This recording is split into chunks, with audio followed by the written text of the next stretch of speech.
It is important to point out that regardless of the social system, whether fascist, socialist, capitalist, or communist, the underlying mechanism is still money, labor, and competition. Communist China is no less capitalistic than the United States. The only difference is the degree by which the state intervenes in enterprise.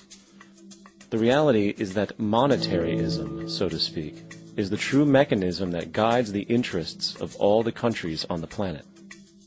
The most aggressive and hence dominant variation of this monetaryism is the free enterprise system.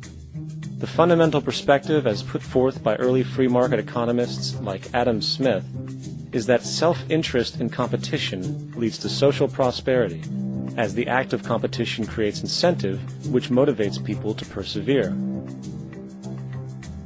However, what isn't talked about is how a competition-based economy invariably leads to strategic corruption, power and wealth consolidation, social stratification, technological paralysis, labor abuse, and, ultimately, a covert form of government dictatorship by the rich elite. The word corruption is often defined as moral perversion. If a company dumps toxic waste into the ocean to save money, most people recognize this as corrupt behavior. On a more subtle level, when Walmart moves into a small town and forces small businesses to shut down for they are unable to compete, a gray area emerges. For what exactly is Walmart doing wrong? Why should they care about mom-and-pop organizations they destroy? Yet, even more subtly, when a person gets fired from their job because a new machine has been created which can do the work for less money, people tend to just accept that as the way it is, not seeing the inherent, corrupt inhumanity of such an action. Because the fact is, whether it is dumping toxic waste, having a monopoly enterprise, or downsizing the workforce, the motive is the same: profit. They are all different degrees of the same self-preserving mechanism, which always puts the well-being of people second to monetary gain.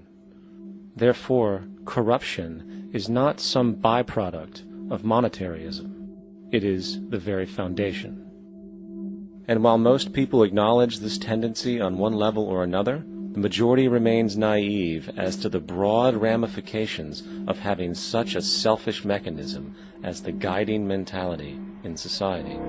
Internal documents show that after this company positively, absolutely knew that they had a medication that was infected with the AIDS virus, they took the product off the market in the U.S. and then they dumped it in France, Europe, Asia, and Latin America. The U.S. government allowed it to happen. The FDA allowed this to happen. And now the government is completely looking the other way. Thousands of innocent hemophiliacs have died from the AIDS virus. This company knew absolutely that it was infected with AIDS. They dumped it because they wanted to turn this disaster into a profit. So you see, you have built-in corruption. We're all chiseling off each other, and you can't expect decency in that sort of thing. And feeling that, they don't know who to elect. They think in terms of a democracy, which is not possible in a monetary-based economy. If you have more money to advertise your position, the position you desire in government, that isn't a democracy. It serves those in positions of differential advantage. So it's always a dictatorship of the elitists, the financially wealthy.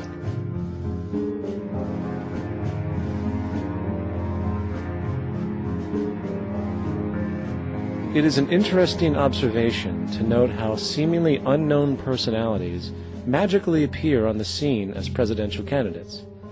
Then, before you know it, somehow you are left to choose from a small group of extremely wealthy people who suspiciously have the same broad social view. Obviously, it's a joke. The people placed on the ballot are done so because they have been pre-decided to be acceptable by the established financial powers who actually run the show. Yet, many who understand this illusion of democracy often think, if only we could just get our honest, ethical politicians in power, then we would be okay. Well, while this idea, of course, seems reasonable in our established-oriented worldview, it is, unfortunately, another fallacy.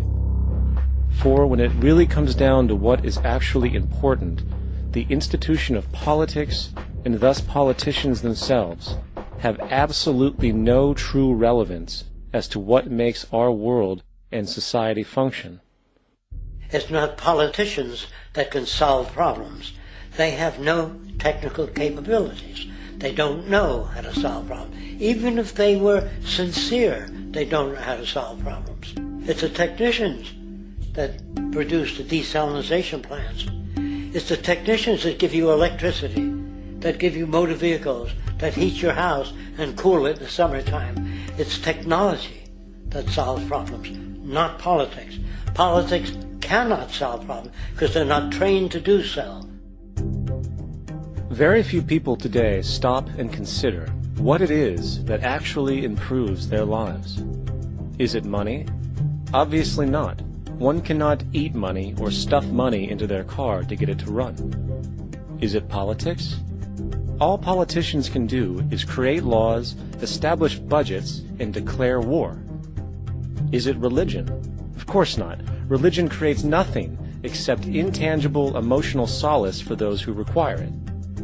The true gift that we as human beings have, which has been solely responsible for everything that has improved our lives, is technology. What is technology? Technology is a pencil, which allows one to solidify ideas on paper for communication. Technology is an automobile, which allows one to travel faster than feet would allow. Technology is a pair of eyeglasses, which enables sight for those who need it. Applied technology itself is merely an extension of human attributes, which reduces human effort, freeing humans from a particular chore or problem. Imagine what your life would be like today without a telephone, or an oven, or a computer, or an airplane. Everything in your home, which you take for granted, from a doorbell, to a table, to a dishwasher, is technology, generated from the creative, scientific ingenuity of human technicians, not money, politics, or religion. These are false institutions. And writing your congressman is fantastic. They tell you to write your congressman if you want something done. The men in Washington should be at the forefront of technology, the forefront of human study, the forefront of crime, all the factors that shape human behavior. You don't have to write your congressman. What kind of people are they that are appointed to do that job? The future will have great difficulty. And the question that's raised by politicians is, how much will a project cost? The question is not, how much will it cost? Do we have the resources? And we have the resources today to house everyone, build hospitals all over the world, build schools all over the world, the finest equipment and labs for teaching and doing medical research. So you see, we have all that, but we're in a monetary system. And in a monetary system, there's profit. And what is the fundamental mechanism that drives the profit system besides self-interest? What is it exactly that maintains that competitive edge at its core? Is it high efficiency and sustainability? No, that isn't part of their design. Nothing produced in our profit-based society is even remotely sustainable or efficient. If it was, there wouldn't be a multi-million-dollar-a-year service industry for automobiles, nor would the average lifespan for most electronics be less than 3 months before they're obsolete. Is it abundance? Absolutely not. Abundance, as based on the laws of supply and demand, is actually a negative thing. If a diamond company finds 10 times the usual amount of diamonds during their mining, it means the supply of diamonds has increased, which means the cost and profit per diamond drops. The fact is, efficiency, sustainability, and abundance are enemies of profit. To put it into a word, it is the mechanism of scarcity that increases profits. What is scarcity? Based on keeping products valuable. Slowing up production on oil raises the price. Maintaining scarcity of diamonds keeps the price high. They burn diamonds at the Kimberley diamond mines. They're made of carbon. That keeps the price up. So then, what does it mean for society when scarcity, either produced naturally or through manipulation, is a beneficial condition for industry? It means that sustainability and abundance will never ever occur in a profit system, for it simply goes against the very nature of the structure. Therefore, it is impossible to have a world without war or poverty. It is impossible to continually advance technology to its most efficient and productive states. And, most dramatically, it is impossible to expect human beings to behave in truly ethical or decent ways.